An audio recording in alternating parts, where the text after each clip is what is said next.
السلام علیکم دوستوں، میں محمد دل نواز ایک بار پھر سے حاضر ہوں آپ حضرات کی خدمت میں اپنے چینل حرف دل نواز میں۔ دوستوں، آج کا جو ہمارا ٹاپک ہے علامہ اقبال رحمۃ اللہ علیہ کا یہ شعر ہے۔ عصر حاضر ملک الموت ہے تیرا جس نے قبض کی روح تیری دے کے تجھے فکر معاش۔ عصر حاضر ملک الموت ہے تیرا جس نے قبض کی روح تیری دے کے تجھے فکر معاش۔ دوستوں، اب ہمیں اس کی تشریح کی طرف بڑھتے ہیں۔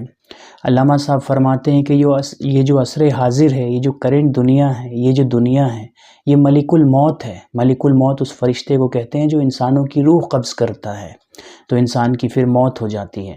تو یہ جو کرنٹ دنیا ہے، یہ عصر حاضر تیرا ملک الموت ہے، اس نے جو ہے تیری روح کو قبض کر لیا۔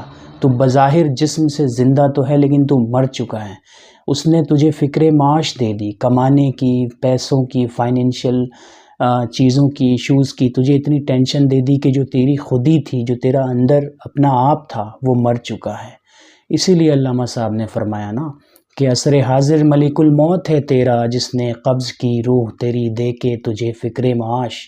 آج صرف ہم فکر معاش پہ، پیسے کمانے کے لیے، سکسیسفل بننے کے لیے دنیاوی لحاظ سے لگے پڑے ہیں، مرے پڑے ہیں۔ ہماری روح مر چکی ہے، اخلاق مر چکا ہے، سماجی طور سے ہم مر چکے ہیں، فیملی کے اعتبار سے مر چکے ہیں، انفرادی طور سے مر چکے ہیں۔ دوستوں، اللہ پاک مجھے اور آپ سب کو ہدایت عطا فرمائے اور دنیا سے زیادہ آخرت کی فکر نصیب فرمائے اور سچی توبہ نصیب فرمائے، ہدایت نصیب فرمائے۔